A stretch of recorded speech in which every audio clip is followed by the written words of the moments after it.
Welcome to the Going North podcast, where you will be informed, encouraged, and empowered to embrace your dreams and advance in life through authorship. I'm your host, best-selling author of the book Stay the Course and certified leadership trainer, Don Brightman. Be sure to check out the goods and services from every guest, as well as the host himself, yours truly. Now let the fun begin.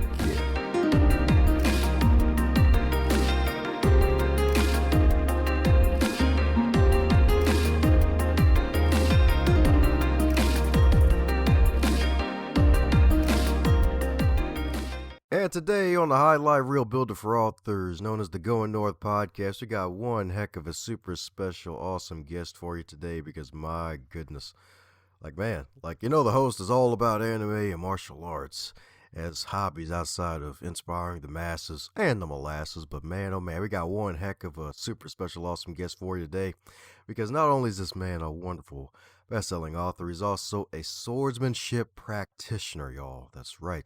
An instructor, researcher, and writer, as well as an entrepreneur, and his mission in life is to restore historical martial arts to their rightful place at the heart of our culture. So let's give it up for Mr. GW himself, the gentlemanly and wise Guy Windsor. How you doing today, Guy?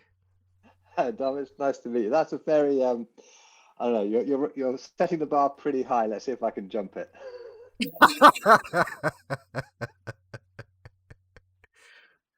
Hey, man, you're doing great work, man. It's an honor to have you here, man. You love the stuff that you're doing, man. So definitely. And besides, intro's the best part of the show before I jump in the rabbit hole. So, hey. Fair enough. Oh, man.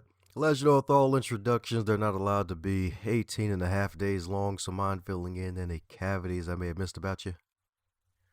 Well, it's probably worth explaining to the non-specialist listener exactly what it is I do for a living, because these days in the 21st century, you don't actually make a living killing people with swords, which I have known people ask me, so do you actually kill people? I'm like, no, no, I really don't.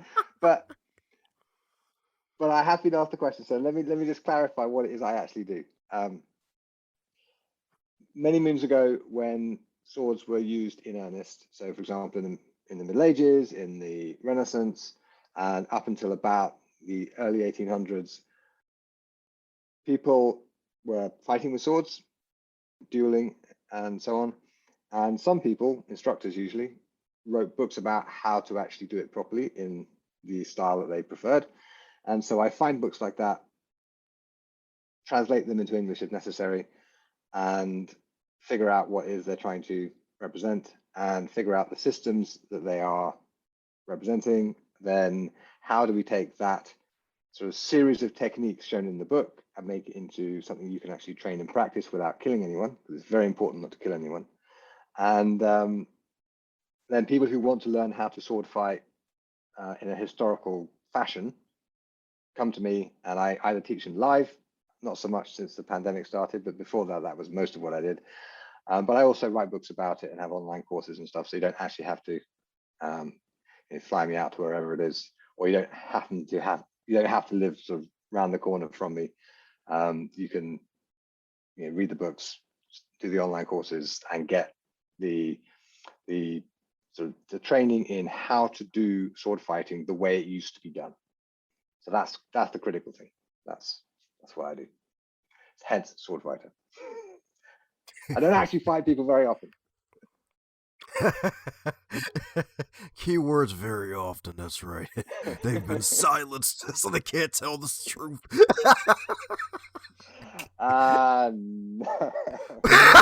Well, I could tell you, but then I'd have to kill you. Say exactly. See, there you go. All right, there's a reason why.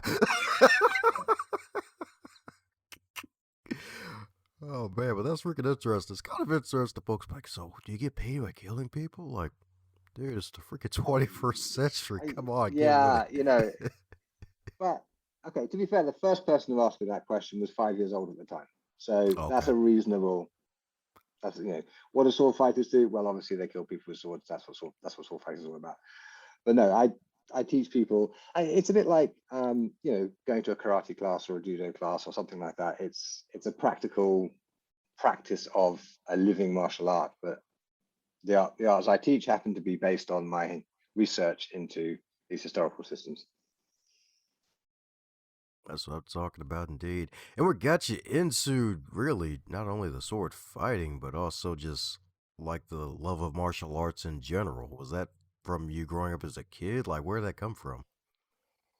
Well, I think it was probably because my big brother wasn't very nice to me when I was little.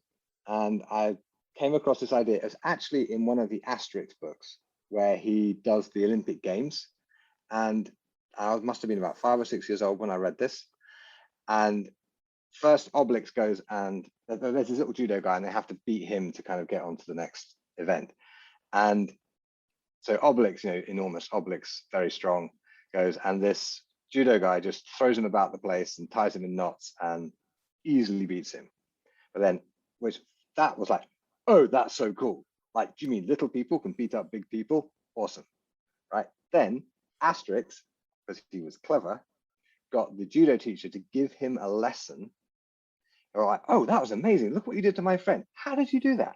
And so the judo teacher teaches Asterix how to do it. And then Asterix kind of gets him all tied up in knots and has therefore won. Right. So so so basically what I internalized at that point, and I must have been about 5 or 6 years old, was that firstly, with the right skill set, little people can beat up big people, which was very attractive to me as a younger brother. And secondly, it's more important to be clever than it is to be like big and strong or whatever else. So that kind of turned me on to the idea that martial arts are about skill and training overcoming natural advantages like size and strength.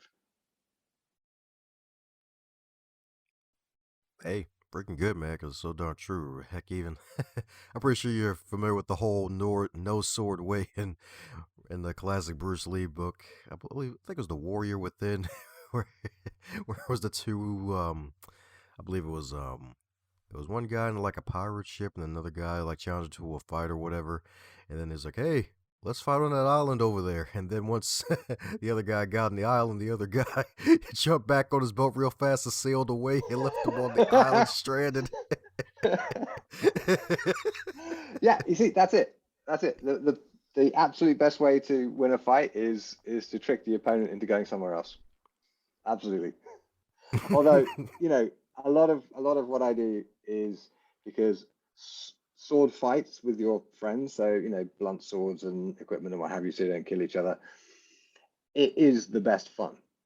So, you know, yeah, okay, from a truly martial artist perspective, it's absolutely better not to fight at all. But an awful lot of the reason why we practice with swords is because actually fencing our friends is really good fun. So, yeah. That's right. It's fun on the magical buns. That's what I'm talking about. So my goodness, man.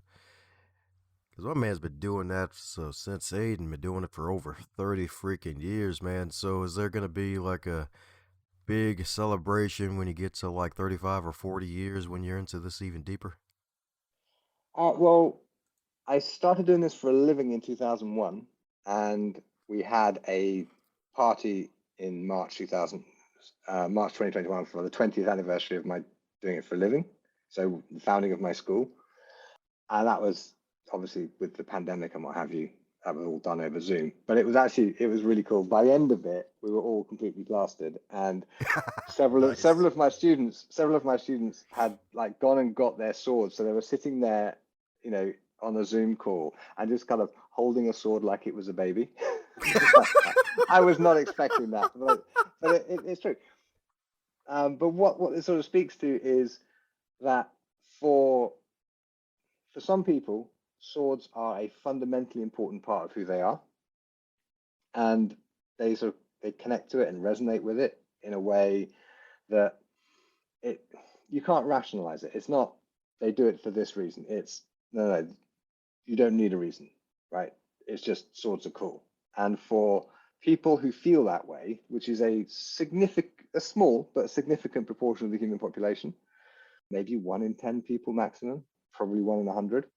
But for those people, being able to have access to an authentic historical sword fighting style and being able to practice it in a kind of safe and practical way, that's hugely important to them. So those are my people, and those are the people who I do this for primarily. There you go. That's what I'm talking about. Cause swords are freaking cool, man. They are freaking They are, cool aren't indeed. Yes, indeed. Cooler than 2 cucumbers. That's right. they? That's right. They'll slice through both of them. And the beautiful thing about you finding your tribe and the fact that swords are cool and all the learning is the fact that not only you teach it to other people, you actually decided to join the business of immortality and pen your own books off of all the stuff that you've learned and teach. So my goodness, what led to that, my man? Well, it's about 1998, I think it was, maybe 99. One of my students, I helped to found this historical fencing club in Edinburgh, and one of my students in that club, she was like, "Guy, you really should write this stuff down." And I'm like, "Really?" She's like, "Yeah." Well, okay. So I started writing, and about 5 years later, I had my first book, which was called The Swordsman's Companion, and then it got published in 2004. And that was super helpful on lots of fronts because, firstly, it got my interpretation, my approach out to a whole load of people who'd never met me, right? So it distributed it really widely, and that meant that people could like sort of interact with my interpretation and then tell me where I was wrong, tell me what they liked, tell me what was working.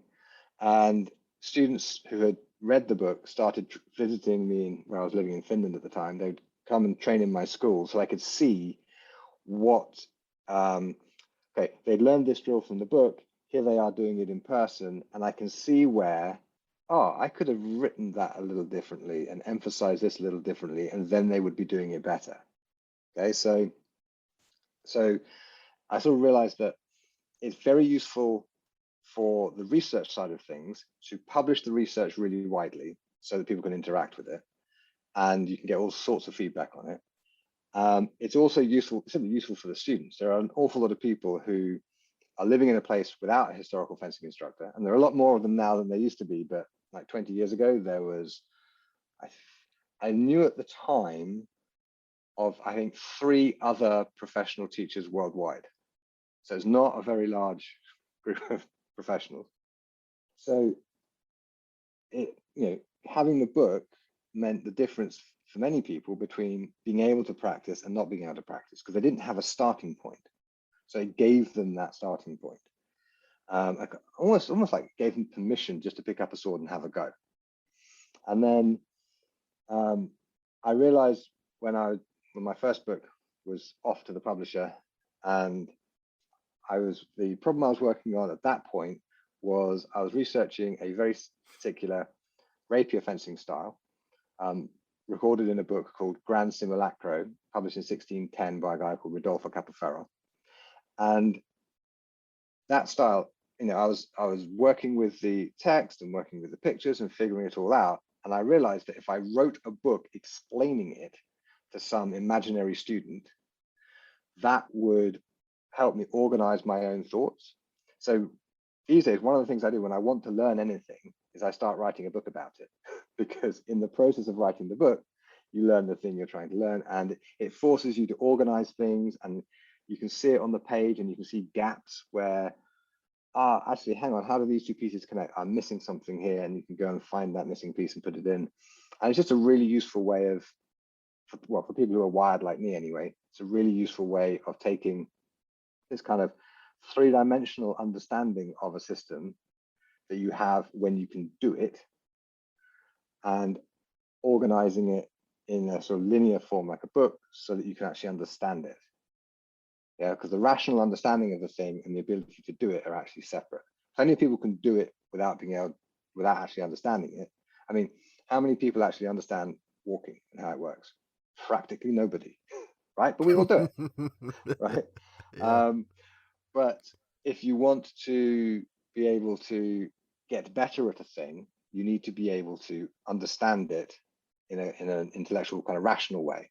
And so what writing the books does for me is it takes my kind of intuitive, I can do this understanding, and it organizes it into a rational understanding so that I can then improve on it. So I write the books for my students and I write the books for my readers, but I also write the books just for me. And there's actually several books I've written which I am never going to publish because they're not written for a reader. They're just written so that I can figure out what I think about something. Hey, that's all good, man. Because yeah, you're right. Like probably one of the biggest reasons folks write books to solve problems and solve issues and Right. clarify their thinking. And like, hey, when you can do that and then really continue to pass down traditions like this and of course great stuff like this to other people, it's like, hey, especially if you can even make it clearer than what it originally was, and then you get to fill in those gaps, it's even a lot Right. more powerful. And a lot of the sources I'm working from are, well, for example, a, a manuscript written in about 1400 in Italian. It's handwritten on vellum. The original is extremely valuable, and it's in a museum in Los Angeles called the Getty Museum. But we have facsimiles of it, and we have scans of it, and so just being able to read the Italian means being able to decipher the handwriting and then figure out what the Italian means once you've figured out. So you have to be able to transcribe it. So take the handwriting and sort of type it out in modern text so that anyone can read the letters, and then translate it so that you figure out what is it he's actually saying here. And then, okay, so I know what he's saying. I think I know what he's saying. What does that actually mean in terms of what do I do with my sword? So making that whole process transparent is great, because then somebody who's really good, for example, at paleography, so the study of these manuscripts, can look at the picture of the text and my transcription of the text. And if I've made an error in the transcription, right, that may mean I'm reading the text wrong. So he doesn't say, don't step to the left. He's saying, step to the left really vigorously, for example, right? And so by making every stage of the process absolutely transparent, it enables the community around me to accurately critique what I'm doing, right? And that's how I get better. Hey, you definitely say that again. You could definitely say that again, especially those little details. And of course, when translating stuff, it can be tricky, I imagine, too, because especially when it Oh, it's comes to the awful. English language. Well, see, English is really flexible. You could do all sorts of things with it, but yeah, translation is a black art in itself. I mean, it's voodoo, really. It's super difficult to do really well, which is why I don't normally publish my translations, because I know what I mean. But okay, the way something is said in the original language, if you translate it verbatim, it might not make any sense in English.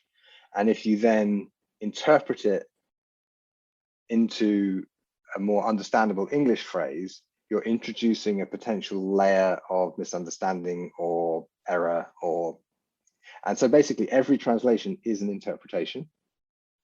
And then when you take that interpreted translation and you then interpret it again into physical movement, you have all these stages at which things can go wrong. So making all those transparent through books and videos and what have you, it's a super useful way for my colleagues to go, oh, actually, I think Guy's right here. That's a surprise.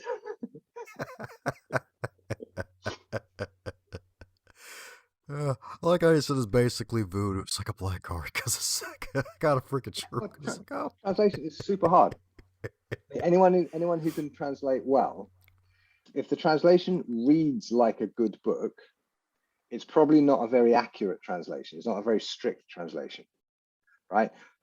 But if it reads like a bad book, or if it's kind of clunky, then people are going to quit reading it. So there's this awful balance to strike between being super accurate and turning it into really good English. And that is, yeah, I mean, there's no one correct way to do it. And it is This is why you have multiple translations of the same original text. I mean, how many translations of, for example, the Odyssey can you find? Yeah, or Dante's Inferno, the Divine Comedy. Inferno is the famous first third of it, but it's got all the gruesome bits. But like there are sort of strict translations of it, which will give you as close as possible to what Dante is actually saying. And then you have poetic translations of it, which rewrite it into English verse. And as soon as you write something in verse, you're taking all sorts of further liberties. I mean, actually, I wrote a little set of verses about this exact problem. It's called the Armidzare Vademecum. I'm not expecting anybody to read it because it is super niche. But basically, I took some of the text from this manuscript I was talking about, organized it so you could see the rhyme scheme, because books in this period were normally written in some kind of verse, and then took the ideas in that section and wrote them out into a sonnet, right? So I had to reorganize things and find ways of expressing them and what have you. And then I ended up writing like a whole, like maybe 20 of these mnemonic verses for people who are studying this art. But the initial impetus for that was I needed my students to realize that firstly, the original source we're working with is in verse. And secondly, as soon as you make something into verse, you're having to make compromises around the meaning and how it's expressed, because you have to obey the rules of verse. Like, for example, you have a rhyme scheme. So the word that rhymes has to go at the end of the line. Mm-hmm. You can't just leave it in the middle, right? So yeah, I mean, that's about as geeky as it ever gets, really, if you think about it. But hey, it's all freaking good, man. It's all freaking good. So my goodness. So writing all these multiple books that you've written, a few of them published out for the world to consume and some just for personal use. Like, what's probably been the most challenging thing altogether in putting these books together? Would it be self-sabotage or something totally different? That's an interesting question. The publishing process is totally straightforward. People like Joanna Penn, who I know you're a fan of, has made that super easy for everyone. The thing is, I find writing the first draft is the kind of the fun bit. And then going back and pernickettyingly editing everything into the second draft is less fun.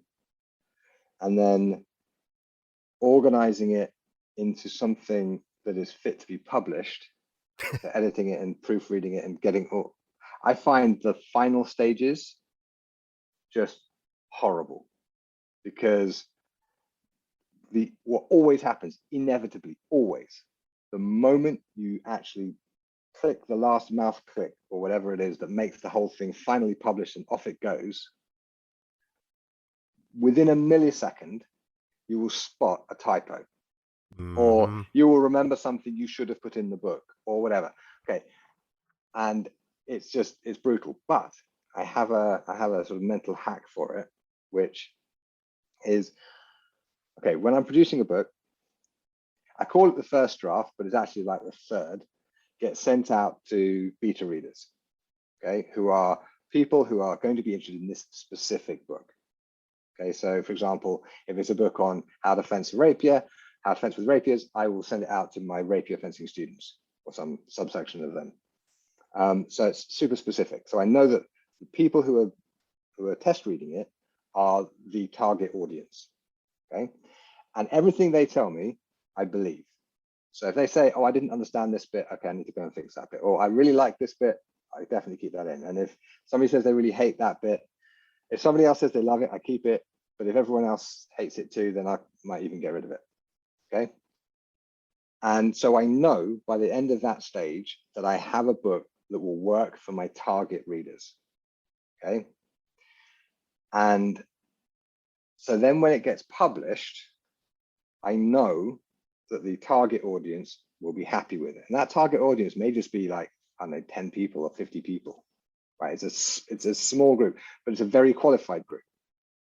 And of course, it's been to an editor for like language issues, and it's been to layout for like layout stuff.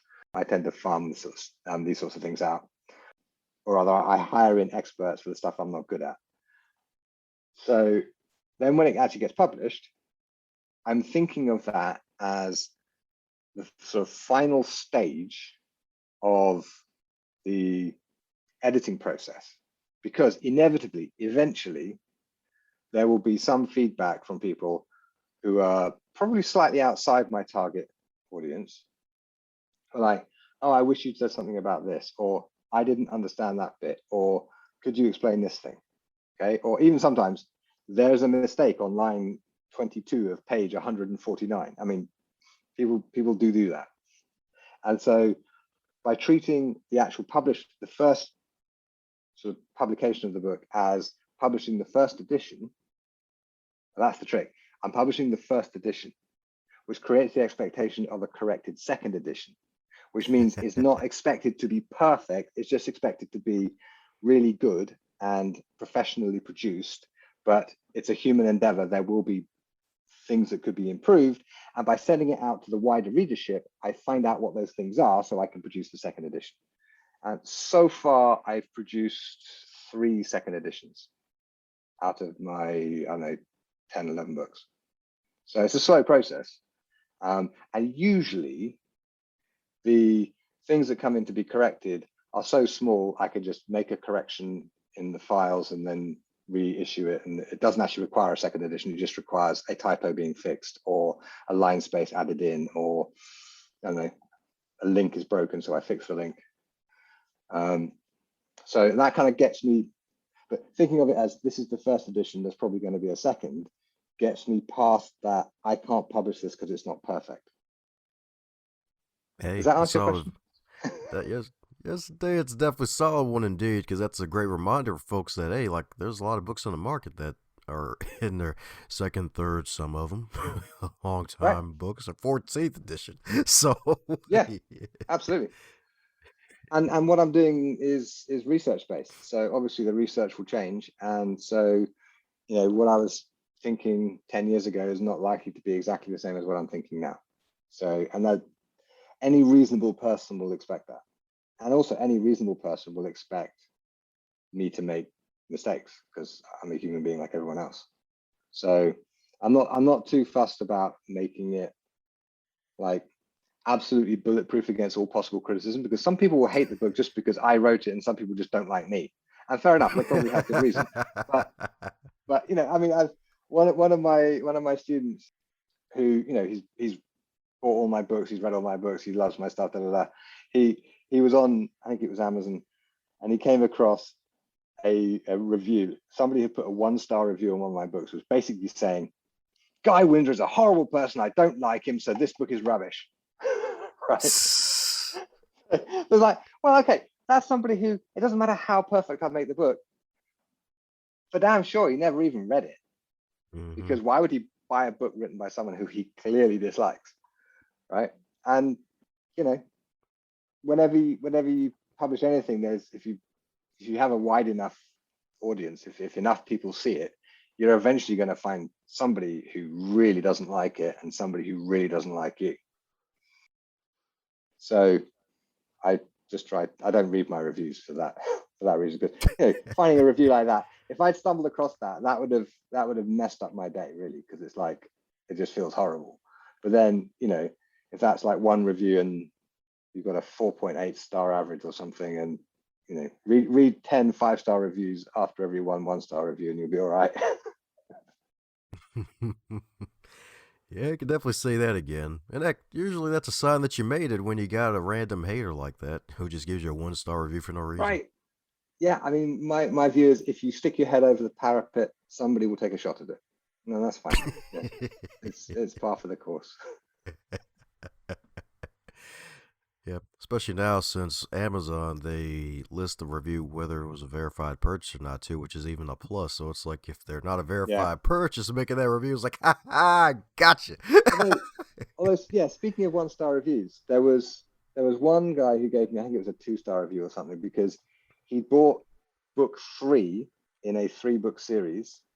Oh. And he was annoyed that he didn't have the kind of the background knowledge he needed for book 3, right? Because he hadn't bought book 2 or book 1, right? And so he gave me a 2-star review for basically not explaining certain terms, which if you had read the previous book, you would know inside out and backwards. So what that told me was I'd sold a book to the wrong person, and I went and I fixed the blurb to make it even clearer. I mean, it was clear already, but I make it really super clear that you should not buy this book if you haven't read the one before it, because it won't make any sense, right? So, you know, the net effect of that review is he looks stupid, and a whole bunch of people sort of told, well, they told me they did this. A whole bunch of people went and bought the book in solidarity. So it's like, well, okay, a 2-star review sold me a bunch of books. Great. Oh, freaking love it. Freaking love it. Heck, reminds me of the time when it comes to working in retail where you put up signs about certain things and you realize, crap, why did I even put the sign up here? People don't even read signs. Right. Exactly. Yeah. And it's often the case that we don't read the books that we buy. I mean, I've frequently had, you know, a question come in from a reader and saying, I don't, you know, how do you do that? I said, well, okay, on page 27, and they're like, oh, I didn't see that. What? Okay, it's easy to mock, but actually we all do it, right? I cannot tell you the number of times, particularly working with like historical sources, where I've come to an opinion and I've told my opinion to one of my colleagues, and they've gone, but Guy, on page 27 or whatever it is here, the author quite clearly says this, this, and this, which makes it completely impossible that you could be right. Right. Oh, yeah, I missed that. Thanks.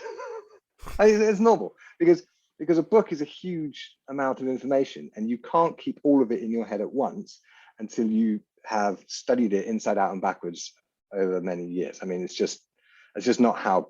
I mean, even when you've written a book, you don't have all of it in your head, right? And the funniest thing is when people ask you questions, going, Guy, in your book, you say da da da, and I say, which book?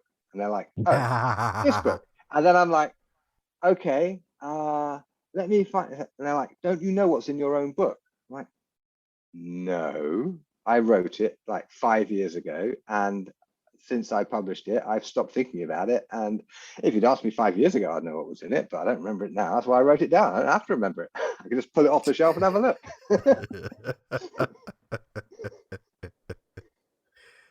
Yeah, man. Like that's probably one of the biggest challenges about being a prolific writer is the fact that, especially if you've been doing it for so long, it's like you learn and grow and get better each and every year. It's like the past stuff you're gonna forget it because it's like you're thinking Right. differently.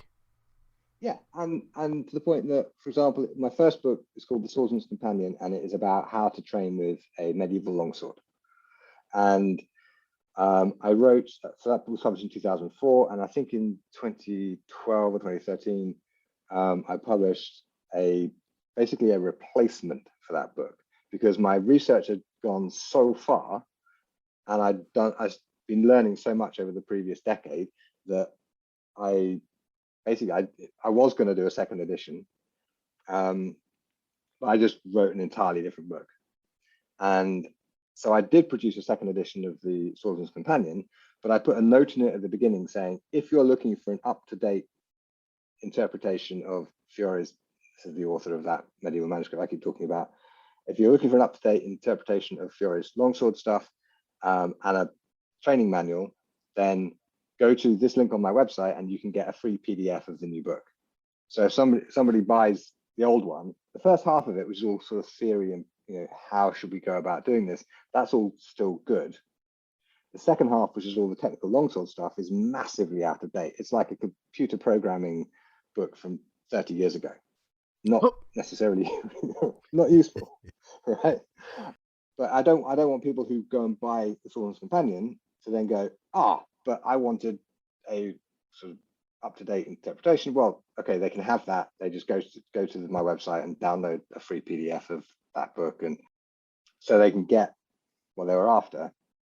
But again, I've adjusted the marketing blurb for that book so that it should be clear to anyone buying it that this is not a state-of-the-art training manual. This is what was state of the art in 2003 when I sent it off to the publisher.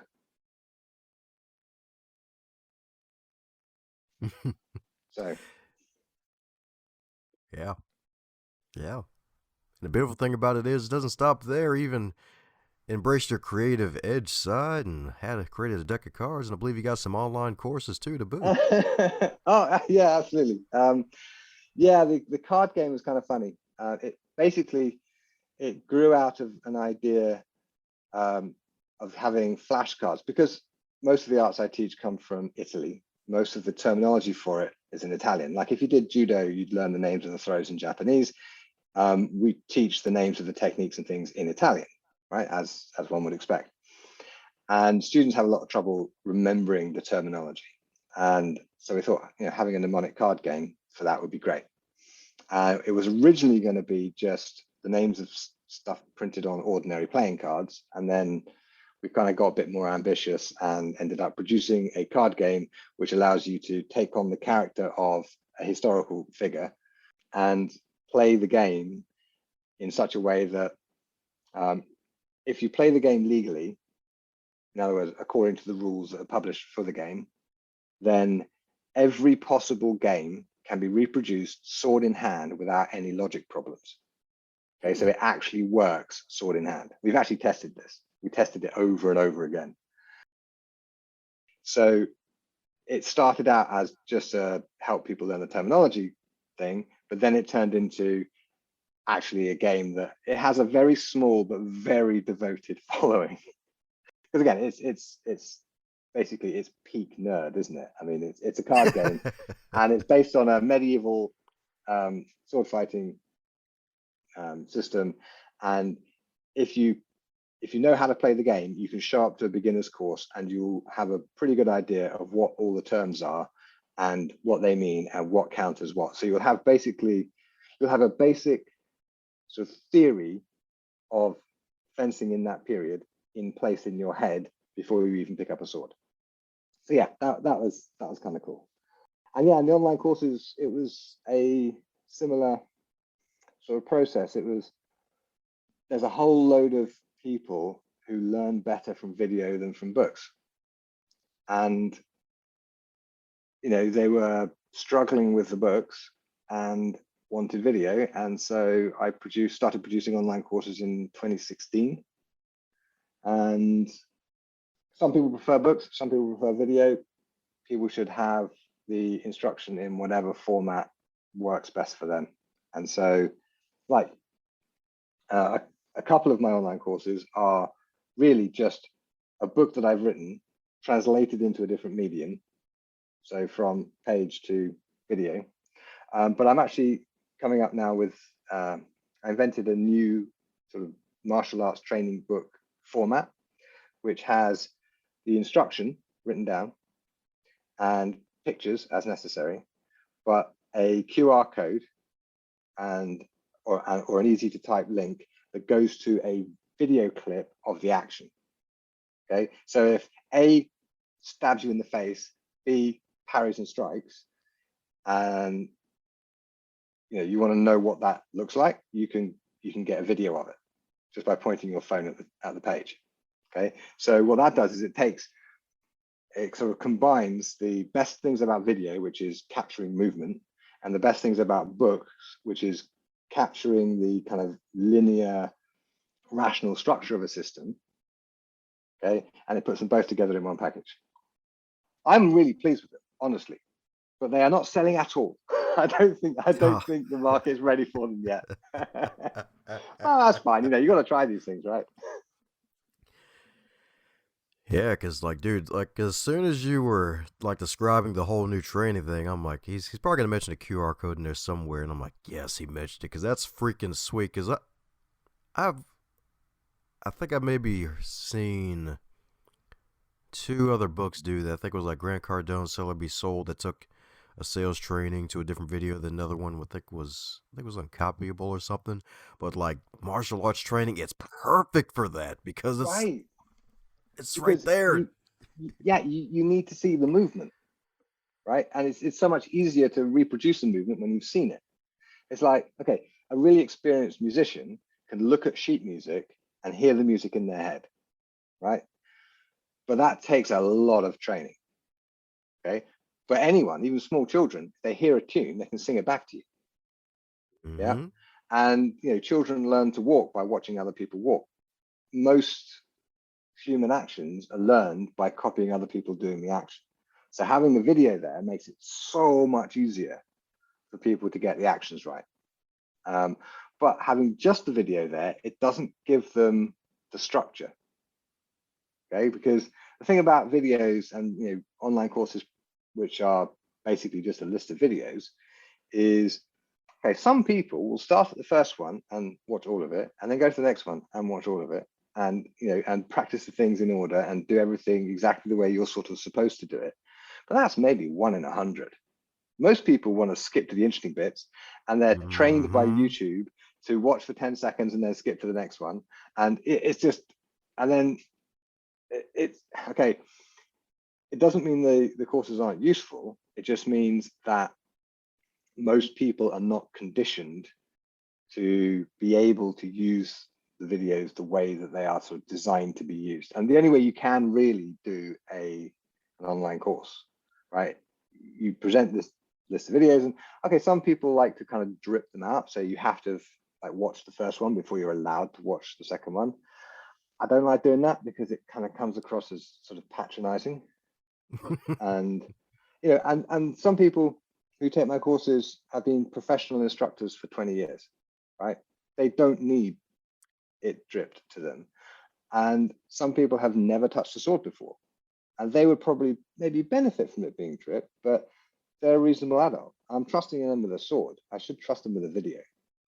You see what I mean? It's like, you know, so so they have access to everything straight at once, and they will skip through and do all sorts of things. And sometimes they'll get stuck and confused, and they'll send me an email saying, "Guy, I don't know how to do this thing." And I say, "Well, did you watch this video?" And they're like, "Oh," and that's fine. Again, absolutely no. Everybody does this, including me, when I'm on other people's online courses. So it's completely normal, right? But it's just one of the sort of artifacts, if you like, of using video is people will skip. But by having the video clips sort of embedded in the paper book, as it were, the book kind of gives them the structure, and the clips give them the movement. So yeah, it should do a lot better than it's doing, because it's a great idea, but no, I don't think the world is quite ready for it yet. It hasn't quite taken off. But I'm producing another one on medieval combat fairly soon. So with any luck, that'll do better. Sweet. I guess you got to really sell the interactivity. I guess the most interactive medieval fighting book you'll ever read. I guess maybe might have to put that as it. Yeah, yeah. Thing is, I sort of operate on the principle that if I have to persuade somebody, then this is probably not for them. Because my experience has been when somebody realizes, oh my God, I'm allowed to play with swords, they just do it, right? And so if even when I started my school like 20 years ago, and let's say I just happened to meet somebody at a party or whatever, and and I explain, and they would sometimes expect me to persuade them to come. No, I never did it, because to my mind, if the door is there and it's ajar, you walk through it or you don't. And it's not up to me to persuade people to push them through the door, because it's okay. Just to be clear, if somebody has like legitimate concerns or even illegitimate concerns about, is it safe? Is it, I've got a disability, can I still do it? Or all of that sort of thing. Yeah, I'll sort of explain, what disabilities we could work with and which ones we're not equipped to. And yes, it's safe, here's why. So I'll reassure them on those points if necessary, but I'm not going to persuade anybody to take up swords, because it's one of those things where if you need persuading, it's probably not for you. Yeah, love it indeed, love it indeed. Shows a man's an honest businessman. That's what I'm talking about indeed. That's what I'm talking about indeed. So, since this is far from your first rodeo, is there a question that you wish you be asked more often when you're on the guest side of the game on these podcasts? That's it. That's an interesting question. I hadn't thought about it. It really depends on the audience because I don't know your audience, so I don't really know what they're interested in. So, I mean, for example, I often get asked about, how to actually make a reasonable amount of money from books. That's an area we could go into. How to get over writer's block is another thing that we can go into. Or, how should you hold a long sword when you're trying to stab somebody in the face? That's something I'm really qualified to say. So, I don't actually have an agenda. I'm more just sort of, here to meet people and make friends. So I mean, you know your audience. If you think there's something that they'd be interested in that we haven't covered yet, then feel free. Yeah, sure thing. Because one of the major things that a lot of folks want to do nowadays when they write a book, they think they make money from it, but truth be told, it's not going to happen. You got to have a whole system in place, and you've seen like you've developed a system. So, any advice for those looking to publish their first book and probably make a little coin, or maybe their third book and looking to make a little more coin? Uh, yeah, if it's your first book, you're unlikely to make any money at it. The way the market works these days, you're more likely to make money when you've got at least 3 or 4 books out, and things tend to get a lot easier when you've got 10 or 12 books out. So partly it's about just producing enough books, but and also it really depends on your genre. I mean, if you're writing fiction, I have no idea.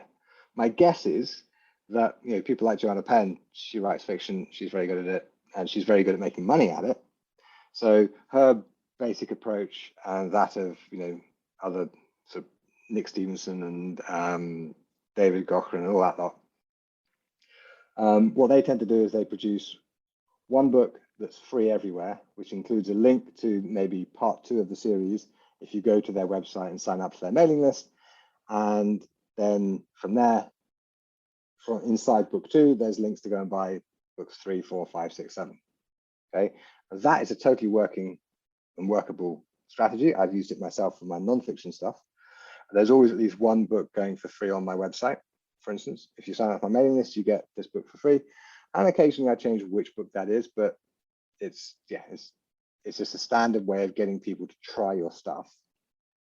But really, when it comes to the nonfiction, I find it's very helpful to be really clear about what it is the book is supposed to do for you.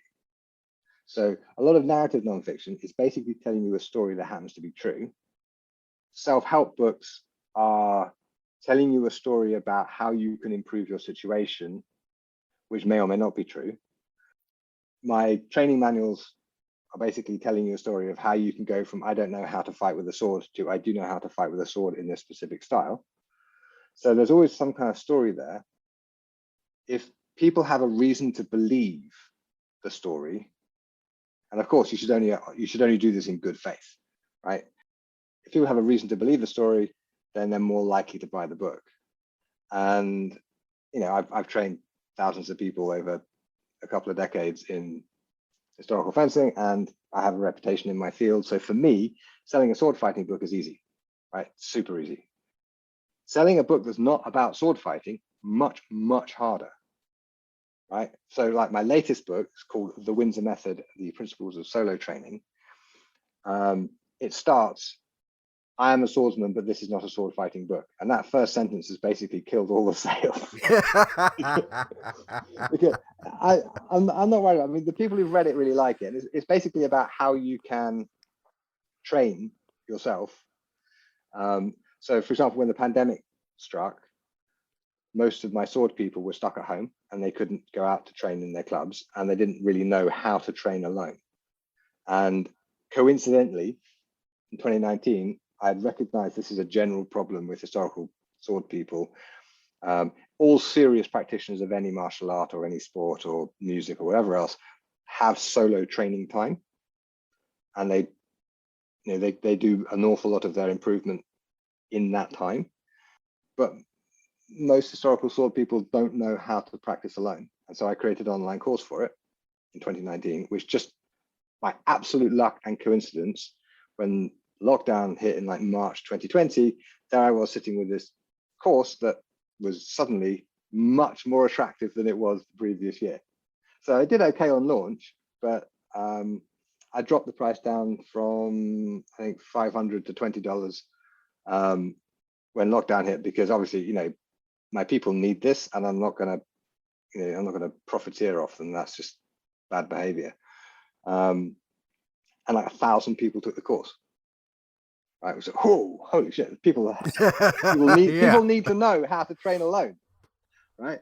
So, and that also kind of got me thinking about the elements of solo training, like the principles and the fundamental approach, which is difficult to present in an online course, which is mostly about, okay, try this and try that, and here's a way of swinging a sword around on your own, here's a way of swinging a sword around differently on your own, and here's a meditation section, and here's a footwork section, and so on. But a book is a better way of presenting the abstract information, of organizing the rational stuff, or the rationalization, if you like. And so I thought, well, okay, I better write it. So I did. And it took me most of a year, which is quite long for a book that's about 50,000 words, 200 and something pages, right? Because a lot of it was like trimming it out. And so I know there's a market for this book, but it's not about how to fight with swords. So I can't sell it. It's great. Okay. I mean, the people who bought it like it, and my target readership like it. But compared to sales of, for example, my book, The Medieval Longsword, which tells you how to fight with a longsword, Medieval Longsword is out, which is like 8 years old now, is outselling the Windsor method by about 5 to 1, which is pathetic. But I have this feeling that eventually, maybe in a couple of years, enough people will have read this one, that the word will start to spread. And I'm hoping for a sleeper hit, but we'll see. Oh, hey, it's a blessing in disguise, because, man, like, the thing is, like, you really dug your well before you're thirsty, man, with that wonderful course on how to solo train. Like, now, granted, nobody, at least us somewhat regular people, not sitting on the high thrones, per se, knew about the pandemic that started last year. But, like, you're able to dig your well before you're thirsty and really help people realize, oh, you can actually train solo and get better on your own time when you tap into that. So hey, man, like, congrats to you, man, and that's freaking amazing. Congrats, man. Honestly, it was luck. It was just luck.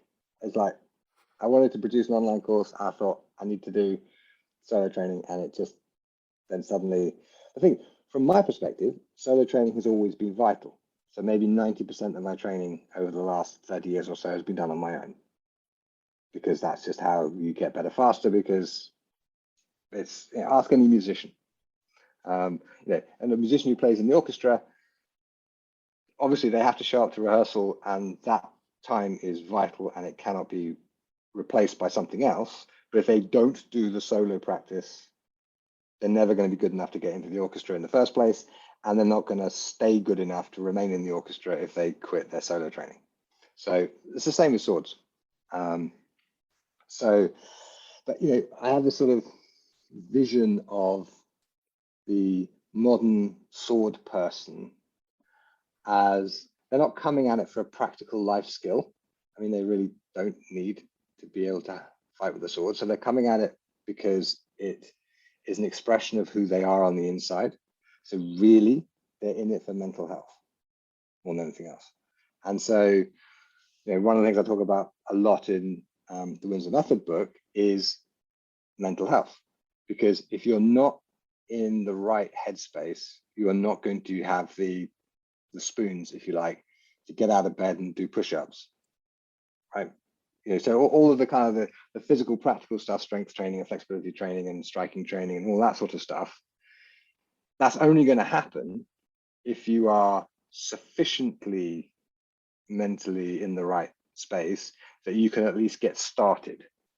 And very often, once you start, things wake up and you feel a lot better because swords are cool and movement's good for you and what have you, and you have a really good session. But for most people, the really hard bit is getting started in a session, and that is all about: have you slept enough? Have you slept well enough? So I have a section on how to sleep. I mean, literally, right? If you want to be a really good swordsman, you hear it from me. You want to be a really good swordsman, sleep well, right? Eat properly, exercise a lot, breathe. Meditation is also really useful. So there's all this sort of stuff in there, because that's what I think is really important for getting people into the right starting point, so that they can, when they do pick up a sword and start swinging it around, well, they have the emotional wherewithal to actually pick up the sword and start swinging it. Generally speaking, once they've started, the sword does its own healing magic, because swords are cool. But yeah, getting them started is hard.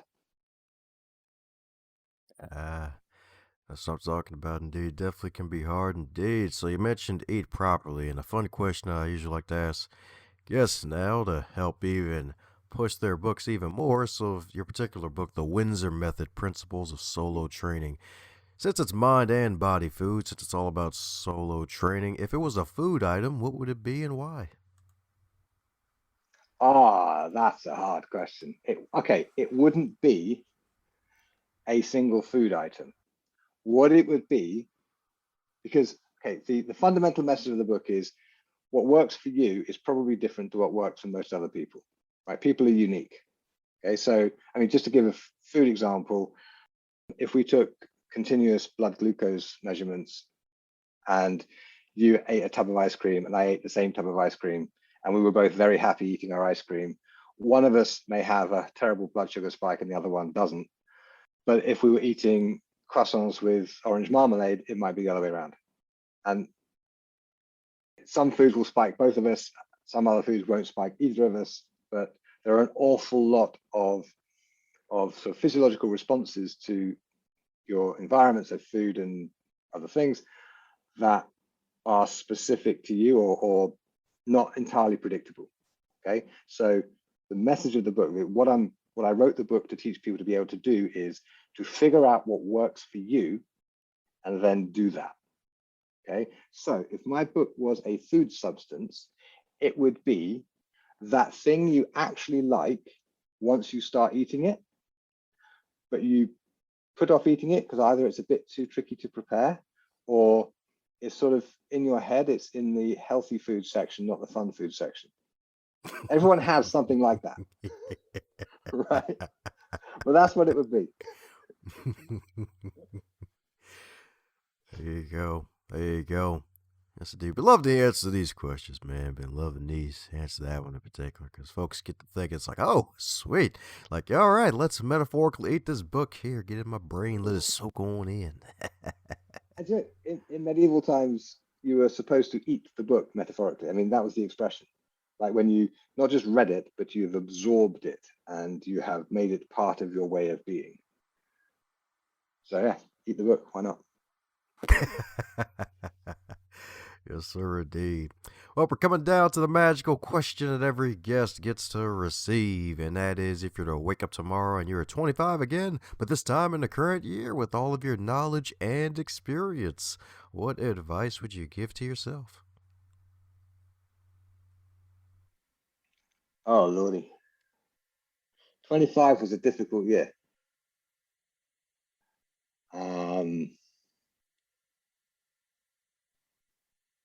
I would say it's okay to quit. Let me clarify. There's a brilliant book by Seth Godin called The Dip, which is all about when to quit and when to stick.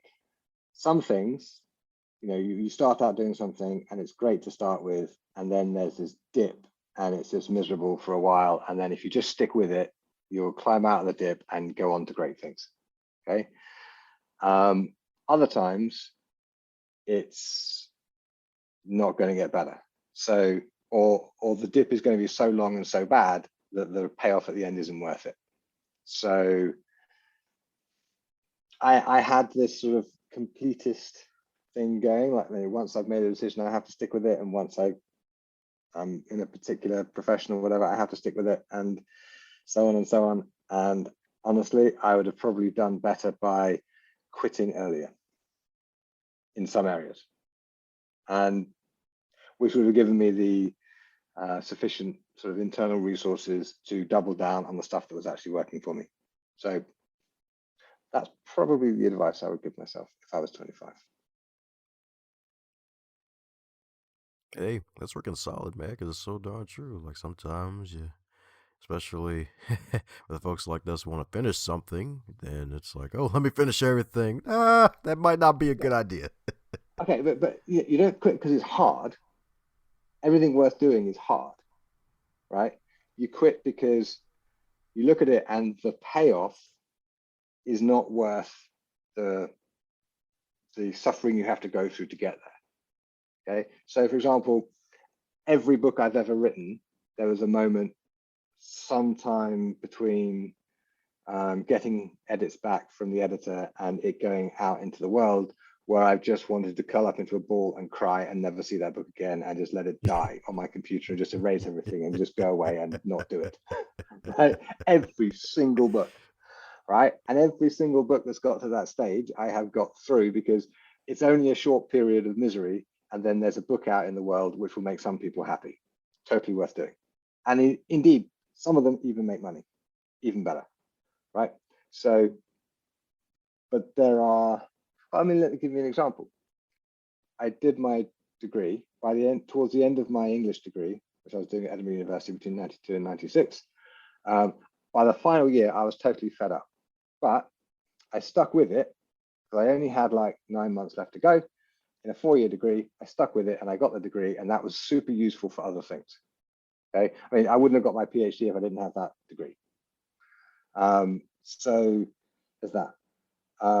Then I went to work as a cabinet maker because I had this sort of vision in my head of, sort of the romance of craftsmanship, and I'd always liked woodworking and all that sort of thing. And woodworking is great, and I'd still do lots of it, but it's a rubbish profession for me. It's the wrong job for me. Okay, but because I've made such a song and dance about, turning my back on academia and going off and being a craftsman in the old style. I was like, oh yeah, I was in my 20s. You're allowed to be a bit of a pretentious wanker in your 20s. It's part of the course, right? But it made me miserable. I dreaded going to work in the morning. Not every day. Some days are better than others, but it wasn't what I was looking for, right? But I was too damn stubborn to quit and too stupid to quit, right? And eventually, fortunately for me, my employer at the time, in 1999, a guy called Patrick Baxter, superb craftsman, superb cabinet maker. Oh my God, the man is a woodworking genius, not great at the business side of things, right? And so he'd hired me a couple of years before, and the business wasn't doing very well, and he had to let me go because he couldn't afford to pay my wages, right? And it was a relief because I didn't quit. I got fired, right? But getting fired was, without question, one of the best things that ever happened to me. Yeah, okay, it caused all sorts of problems, cash flow not good, and figuring out what to do, and and it was all a bit disastrous. But it's what freed me up to about 9 months later to figure out what I really wanted to do was teach historical swordsmanship for a living. And so then I went and started my school, and that was the right job for me. Right, I absolutely love it. I mean, come on. I teach people how to fight with swords in the 21st century. I wouldn't do that if I didn't love it. But if I'd known to quit early, I could have saved myself, maybe some not wasted years, because I learned a bunch of stuff. But yeah, I would have been a lot happier if I didn't have this sort of fixation with, finishing things and not quitting. So I think that's probably the advice I would give. Know when to quit. And I have friends who, once they start a book, feel they have to finish it. It's like, if you're 20 pages into a novel and you're not enjoying it, put the damn thing down. If you're 10 minutes into a movie and you don't like it, leave. Right? It's not going to get better. Or maybe a friend of yours has said, okay, this book is terrible for the first 50 pages and it gets great. Fine. Maybe stick with it at that point. Right? If you have good reason to believe it's going to get a lot better.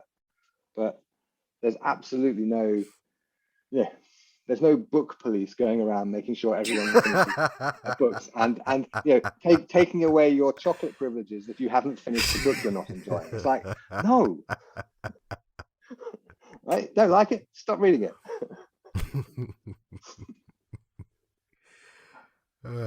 So darn true. So darn true. Like, just sticking with that philosophy too. It's like, you don't have to finish everything, especially novels or movies. Like, just imagine how much time you would save too. Right. And the whole saving time thing is always a bit of a myth, because the time will pass no matter what you do. You can't actually save it. It's not like, I don't know, I'm trying to think of something that you could reasonably save. Well, there's money, I suppose. You can save money. You can put it in a bank and it stays there, more or less. But yeah, the time is going to go no matter what you do. So you might as well spend it doing something interesting or something you find worthwhile. So I get asked this quite a lot, because I've written quite a lot of books and so people ask me these things. I get the impression that a lot of people want to be writers because it's some sort of job description that they aspire to, but they don't want to actually write. They don't like writing. They want to have written something. They don't want to write it. And my feeling is, well, if you don't actually want to write, maybe you don't really want to be a writer, because writers write. I was the same. I wanted to be a cabinet maker. I didn't want to actually do the 40 hours a week of fairly hard work, planing and chiseling and all that kind of stuff. I find 3 hours a day is plenty, right? It's a great hobby. It's a lousy job for me. So yeah, we do tend to make these sort of prisons for ourselves, which are totally unnecessary. Like, I had literally 5 books out before I thought, before I put down writer as part of my job description. Because to me, being a writer was never a thing. It was not something I ever aspired to do. It was something that I recognized in retrospect I had become because I'd done all of this writing and published it, or had it published.